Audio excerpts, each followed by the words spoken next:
Hello दोस्तों। तो आज के साइंस एंड टेक प्रीमिक्स में जो कि धर्मेंद्र सर के द्वारा लिया जाएगा उस सब में आपका स्वागत है। पहले के कुछ सेकंड्स मैं यूटिलाइज करना चाहूँगा हमारे beloved president doctor APJ Abdul Kalam उनको याद करने के लिए, क्योंकि आज उनका जन्म दिवस है। इस शुभ अवसर पर मैं चाहता हूँ कि जो उनके आइडल्स थे, जो उनके प्रिंसिपल्स थे, जो उन्होंने सारी उम्र हमारे को समझाने में लगा दी कि किस तरह से एक अच्छा इंसान बना जाए, किस तरह से अपनी पावर्स को यूटिलाइज करना है सोसाइटी के भले के लिए, वो आप हमेशा समझिए। उन्होंने हमेशा हमारे को यही सिखाया है कि किस तरह से फेलियर से हमारे को सीखना है एंड उनके ऊपर अपनी फाउंडेशन को बिल्ड करना है अपने सक्सेसफुल पाथ के लिए। जैसे कि आपके सामने ही उनका बहुत ही फेमस कोट है that if you fail never give up because this failure means first attempt in learning. कि अगर आप हार भी जाते, अगर आप गिर भी जाते, तो हमेशा ये समझिए कि उससे आपको एक लर्निंग मिल रही है कि किस तरह से हम आगे चल के और ज़्यादा मेहनत करेंगे और अपने जो एम है, जो अपना सक्सेस है, उसको अचीव करेंगे। तो इसी शुभ अवसर के ऊपर आप सबके लिए एक इंट्रोडक्टरी ऑफर है कि अगर आप किसी भी स्लीपी क्लासेस के कोर्स को लेना चाहते हैं तो उसके ऊपर आपको एडिशनल डिस्काउंट दिया जाएगा, जो कि है कलाम 5। तो 5% there will be an additional discount. तो आप इसको यूज़ करते हुए अपने कोर्सेज़ को परचेज़ कर सकते हैं इन ऑर्डर, अगर आप किसी भी कोर्स को परचेज़ करना चाहते हैं। तो इसके बाद आपका साइंस एंड टेक का आपका पूरा प्रीमिक्स चलेगा। पर मैं चाहता हूँ कि इनकी जो बायोग्राफी है विंग्स ऑफ फायर, आप उसको प्लीज़ एक बार पढ़िएगा, क्योंकि उसमें बहुत ही ज़्यादा आपको इंस्पिरेशन मिलेगी, मोटिवेशन मिलेगी कि किस तरह से कोई इंसान अपने चुनौतियों से लड़ते हुए, अपने सर्कमस्टांसेस से आगे बढ़ते हुए देश का बहुत सबसे बड़ा, सबसे बिलव्ड प्रेसिडेंट बनता है, जिसको ऑपोजिशन भी प्यार किया करती थी। तो मैं आशा करता हूँ आपको ये जो कुछ सेकंड्स की ये वीडियो है आपको सही लगी होगी। इसके बाद आपके क्वेश्चंस आएंगे। Thank you so very much. Hello दोस्तों, वेलकम टू स्लीपी क्लासेस। दोस्तों, आज हम प्रीमिक्स के अंदर साइंस एंड टेक्नोलॉजी के 5 सवाल डिस्कस करेंगे और यहाँ पे आप कोशिश करना कि आप उनके आंसर दे पाओ। क्वेश्चन कैसे होंगे, वो टेक्नोलॉजी के ऊपर बेस्ड होंगे और जो लेटेस्ट टेक्नोलॉजी डेवलपमेंट हो रही है उसी हिसाब से हम क्वेश्चन डिस्कस करेंगे। यूपीएससी के लिए रेलिवेंट होंगे, डेफिनेटली वो रेलिवेंट होंगे। अब यहाँ पे क्वेश्चन कौन कौन से हैं? एक तो दोस्तों प्लांट बेस्ड मीट के ऊपर क्वेश्चन है, तो आप यहाँ पे आंसर दे सकते हो, आगे हम डिस्कस करना है। तो ये क्वेश्चन अभी रिसेंटली न्यूज़ में था। इसके अलावा दोस्तों डीएनए सीक्वेंस यूपीएससी का फेवरेट टॉपिक है, उसके ऊपर एक क्वेश्चन है।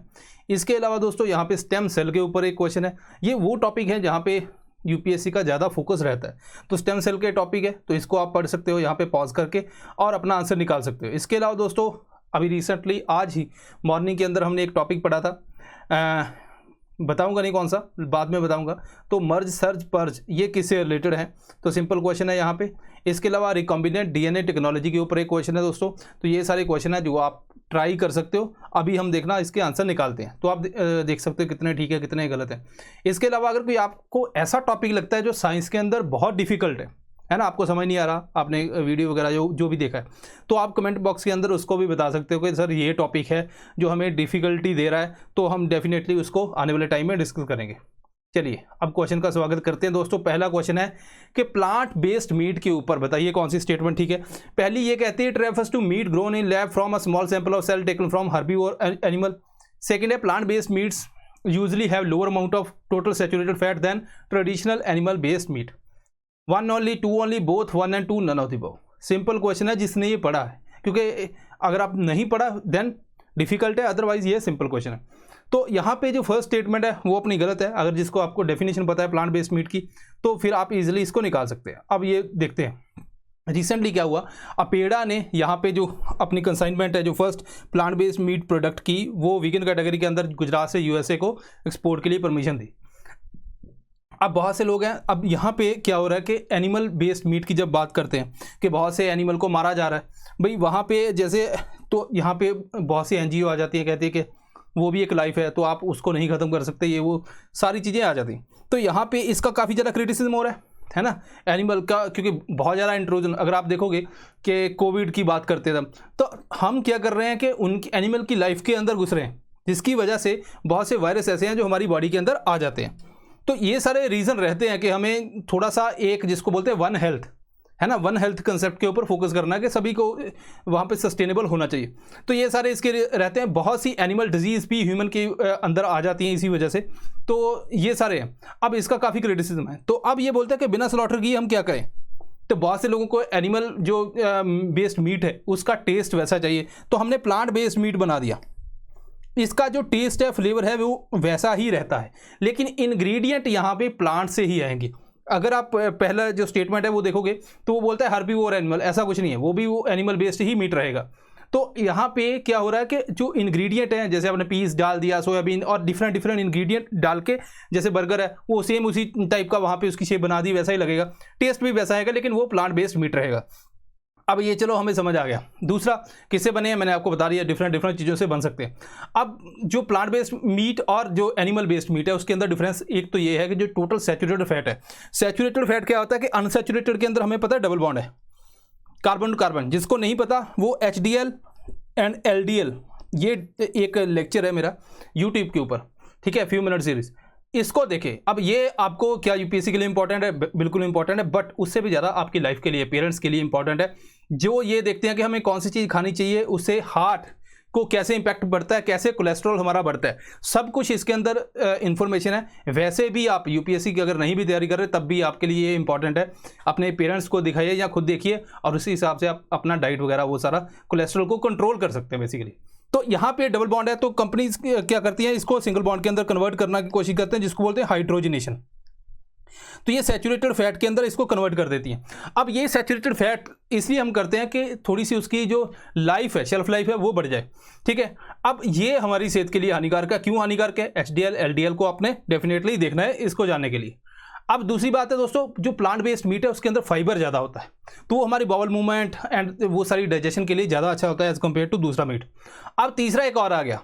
अब इन्होंने बोला कि एनिमल स्लॉटर वाला काम छोड़ो, ये तो हमारे पास है प्लांट बेस्ड मीट, ठीक है। दूसरा, अगर मुझे मान लीजिए एक सेल मिल जाए, स्टेम सेल मिल जाए, उसको मैं कल्चर करके पूरा वो, अगर कोई प्लांट एनिमल बेस्ड मीट का कोई पार्ट बनाना है, कोई चेस्ट बनाना है, जो भी बनाना है, वो सारा मैं उसको बना सकता हूँ एक सेल को कल्चर करके, बड़ा करके, ठीक है। यहाँ पे आपको स्लॉटर वगैरह कुछ नहीं करना, बट है ये एनिमल बेस्ड मीट है, जो कल्चर मीट है, ठीक है। लेकिन प्लांट बेस्ड मीट अलग है, कल्चर्ड मीट अलग है। मैंने बताया आपको सिंगल सेल से बनता है, और जो एनिमल बेस्ड है वो डायरेक्ट स्लॉटर से आता है। तो ये सारी चीज़ें आपको ध्यान में देनी है। सेकंड क्वेश्चन क्या कहता है? कहता है कि at present scientist can determine the arrangement और रिलेटिव पोजीशन ऑफ जीन्स और DNA sequence on a chromosome, how does this knowledge benefit us? कैसे बेनिफिट होती है? It is possible to know pedigree of livestock, it is possible to understand the causes of all human disease.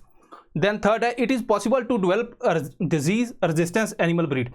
1 and 2 2, 1 and 3 1 to 3, ठीक है जी। तो ये देखो, आप 2 3 5 करो, इसका क्या बनता है, कोई जुगाड़ लगा के यहाँ पे आंसर निकालने की कोशिश करो। अगर आप देखोगे तो DNA सीक्वेंस के, अगर मान लीजिए DNA सीक्वेंस की मैं बात करता हूँ, इन्फॉर्मेशन है, जो इन्फॉर्मेशन स्टोर है। अब जो कोडिंग करता है उसको हम जीन बोलते थे, जो हमारे काम का है। हालांकि बहुत सी जो पैटर्न है उसका हमें अभी तक ये नहीं मिला कि उनका फंक्शन क्या है, बट हो सकता है कि फ्यूचर के अंदर हमें मिल जाए। वो धीरे धीरे इंक्रीज होता रहता है। अब जीन क्या है? एक्सप्रेशन है। तो यहाँ पे जो हमारी बॉडी के अंदर प्रोटीन बन रहे हैं उसी हिसाब से बन रहे हैं, तो मीन्स ये कोडिंग है। अगर हम इस जो DNA के सीक्वेंस को जान पाए, उसको बोलते हैं DNA सीक्वेंसिंग।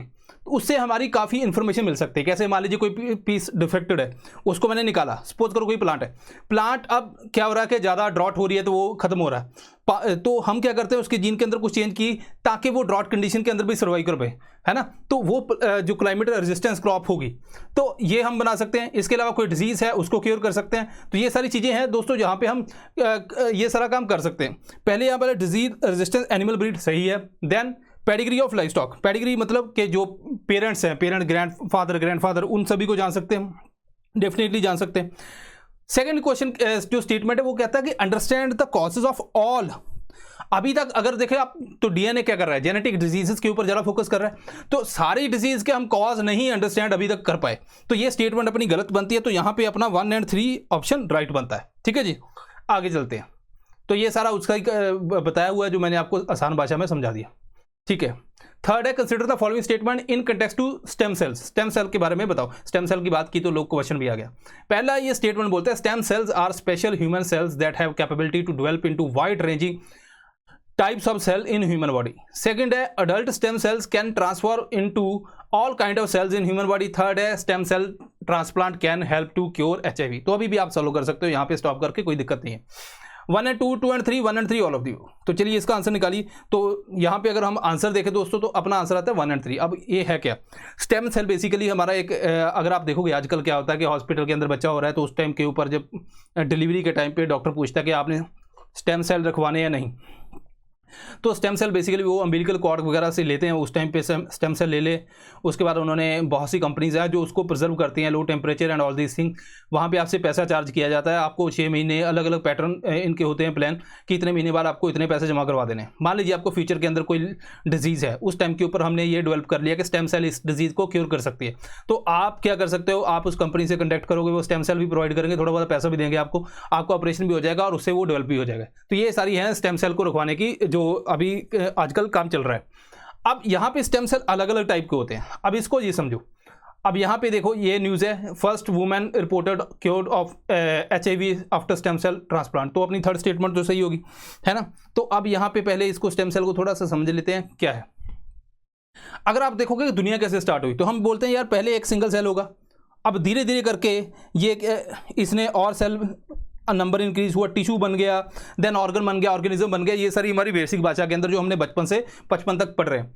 अब यहाँ पे जो एक सेल है, तो अब पहले एक सेल होगा तो उसके पास कैपेबिलिटी होगी। जैसे मान लीजिए मैं बोलता हूँ एक सेल से टिश्यू बना, देन ऑर्गन, कुछ जैसे हमारी ओरिजिन ले लेते हैं। मान लीजिए ऐसा मानो एक टाइम के लिए कि एक सेल था, अब एक सेल धीरे धीरे डिवाइड हुआ, उसके बाद हमारा लिवर बन गया, कुछ सेल लिवर बन गए, कुछ सेल जो है वो किडनी बन गए, कुछ हार्ट बन गए। तो उन्होंने अलग अलग शेप ले ली, उनका अब एक ही काम है, अब वो स्पेशलाइज्ड हो चुके हैं उस काम के अंदर, है ना। जो अपना लिवर सेल है वो स्पेशलाइज्ड है उसी काम के लिए, देन हार्ट सेल है वो उसी काम के लिए, देन जो किडनी सेल है वो उसी काम के लिए, वो स्पेशलाइज हो चुके हैं। तो अब धीरे धीरे क्या हो रहा है, स्पेशलाइजेशन। तो अगर मैं बोलूं कि कोई एक ऐसा सेल चाहिए जो कुछ भी, मान लीजिए फ्यूचर के अंदर मुझे कोई लिवर डिजीज है या किडनी डिजीज है या कोई हार्ट डिजीज है, मुझे कोई ऐसा सेल चाहिए जो तीनों के अंदर कन्वर्ट हो सकता हो, तो वो स्टार्टिंग वाला होगा, है ना। उसके अंदर पोटेंशियल है, जो ऑलरेडी कन्वर्ट हो चुका। अब किडनी वाले को आप लिवर के अंदर कन्वर्ट करोगे तो बहुत डिफिकल्टी आएगी, चेंजेस करनी पड़ेंगी। तो यहाँ पे आपको ऐसा सेल चाहिए जो किसी के अंदर भी कन्वर्ट हो सके, वो है स्टार्टिंग वाला सेल। तो जैसे अगर आप देखोगे टोटीपोटेंट सेल मिलते हैं कि जो किसी के अंदर भी कन्वर्ट हो जाए, ज़्यादा कैपेबिलिटी होती है मल्टीपल कन्वर्जन के लिए। धीरे धीरे जैसे हमारा सिस्टम बनता है, धीरे धीरे आ जाता है अडल्ट सेल। अडल्ट सेल जो है उनके अंदर कैपेबिलिटी नहीं होती कि हर एक के अंदर कन्वर्ट हो जाए, वो थोड़ा बहुत होते हैं। अब इसको मुझे अगर कन्वर्ट करना है तो कुछ चेंजेस करनी पड़ेंगी, वो क्या है वो भी बताता हूं मैं। अब अडल्ट स्टेम सेल का हो गया कि फ्यू सेल टाइप के अंदर डेवलप हो सकते हैं। अगर मैं चाहता हूं कि यार नहीं, अब पहले तो मैंने रखवाया ही नहीं, बट अब मुझे ऐसा सेल चाहिए कि वो सभी के अंदर कन्वर्ट हो जाए, तो उसको बोलते हैं इंड्यूस्ड प्लूरीपोटेंट स्टेम सेल। यहाँ पे हम क्या करते हैं, अडल्ट सेल के अंदर कुछ चेंजेस करते हैं और उसको embryonic stem cell like state के अंदर लेके आते हैं, यहाँ पे ये वाली स्टेट के अंदर, तो ताकि वो स्टार्टिंग वाली स्टेट के अंदर पहुंच जाए, उसके बाद हम धीरे धीरे उसको डेवलप करें। तो ये चीज़ें हैं जो आपको ध्यान में देनी है। तो अगर आप क्वेश्चन की तरफ बढ़े दोबारा वहाँ पे, तो stem adult cell can transform into all kinds of cell in human body, ये स्टेटमेंट गलत है। अगर इंड्यूस्ड प्लूरीपोटेंट स्टेम सेल होता तो स्टेटमेंट सही होने के चांसेस थे, ठीक है। अगेन ऑल एक बार और भी यहाँ पे एक्सट्रीम आपको लगेगा डेफिनेटली। आगे बढ़ते हैं दोस्तों, आगे क्या है, आगे क्वेश्चन है simple. Recently various terms like merge, surge, purge seen in news, किससे रिलेटेड? ऐसे क्वेश्चन भी यूपीएससी के अंदर आते हैं, जहाँ से यूपीएससी न्यूज़पेपर से कुछ टर्म्स उठाती है, तो उस टर्म के बारे में बताना है। बैंकिंग सेक्टर है, ब्लॉकचेन टेक्नोलॉजी है, 5G टेक्नोलॉजी है, नैनो टेक्नोलॉजी है। तो यहाँ पे अपना करेक्ट आंसर क्या है, ब्लॉकचेन टेक्नोलॉजी। तो आपको अगर यही वाला है एथेरियम मर्ज क्या है, यहाँ पे मैंने आपको बताया था कि जो प्रूफ ऑफ वर्क है and then proof of stake, तो ये सारी हैं जो यहाँ पे डिफरेंस बताया था। आज मॉर्निंग की फ्यू मिनट सीरीज के अंदर ये हमने डिस्कस किया था डिटेल के अंदर, तो आप इसको पढ़ सकते हो वहाँ पे। तो पूरा वहाँ पे 0 लेवल से हमने स्टार्ट किया था। तो यहाँ पे नेक्स्ट क्या है, सर्ज, वर्ज, पर्ज, सप्लर्ज। तो ये मैंने आपको बोला भी था कि कुछ स्टेटमेंट है, तो आपको टर्म्स है, अगर इससे रिलेटेड क्वेश्चन आता है तो आपको ध्यान देना है। Recombinant DNA technology allows gene to be transferred. Recombinant DNA technology, आपने डीएनए कुछ लिया, पोर्शन लिया, जैसे मान लीजिए ये बैक्टीरिया है, बैक्टीरिया का मैंने प्लाज्मिड उठाया, यहाँ से इसको कट किया, यहाँ से और जीन इसके अंदर यहाँ पे ऐड ऑन कर दिया। अब इसको मैं नंबर ऑफ कॉपीज इसकी बढ़ा देता हूँ, है ना, रिकॉम्बिनेंट डीएनए बन गया। तो इसकी क्या क्या एप्लीकेशन है, अगर आप देखो बायोटेक्नोलॉजी के अंदर बहुत ज़्यादा एप्लीकेशन है। अक्रॉस ये जीन को कैसे ट्रांसफर कर सकता है, across different species of plants definitely कर सकता है। फ्रॉम एनिमल टू प्लांट ये भी हो सकता है। From micro organism to higher organism ये भी हो सकता है। तो यहाँ पे अपना डी आंसर आ जाएगा। थोड़ा सा जनरल क्वेश्चन है ये। हाँ, कई बार यूपीएससी क्या करती है, अब रिसेंट टाइम के अंदर यूपीएससी ने ऐसे जनरल क्वेश्चन को ऊपर कम फोकस करती है, वो डाल देती है कि एट प्रेजेंट क्या क्या टेक्नोलॉजी है। तो वहाँ पे आपने अगर वहाँ पे वर्ड डाला हुआ ऊपर, तब आपने थोड़ा सा ध्यान में देना है, उस क्वेश्चन को ध्यान में रखना है कि अब यहाँ पे एट प्रेजेंट स्पेसिफिकली यूपीएससी ने क्यों यूज़ किया है। ठीक है जी, ओके। इससे बाद दोस्तों हमारी prelim test series UPSC 2023 30 test हैं, 20 फंडामेंटल टेस्ट है यहाँ पे रहते हैं। ये इसके अंदर 2 रिवीजन टेस्ट भी रहेंगे, 9 एडवांस टेस्ट होंगे, 9 फुल लेंथ टेस्ट होंगे। तो डिटेल इसकी वीडियो डिस्कशन भी होगी, सब कुछ होगा। प्रीवियस ईयर क्वेश्चन भी इसके अंदर इंक्लूड होंगे, स्टैटिक करंट अफेयर, तो ये सारा है। कंसेप्चुअल भी होंगे, फैक्चुअल भी होंगे। जो यूपीएससी की डिमांड है ये सारा कुछ यहाँ पे आपको मिलेगा। तो आप यहाँ पे इसको ज्वाइन कर सकते हो दोस्तों। हमारी वेबसाइट के ऊपर विजिट कीजिए, कॉल कीजिए, अभी फ़ोन उठाइए तो मज़ा आएगा। तो दिस इज़ ऑल दोस्तों। सो मिलते हैं next time. Thank you very much.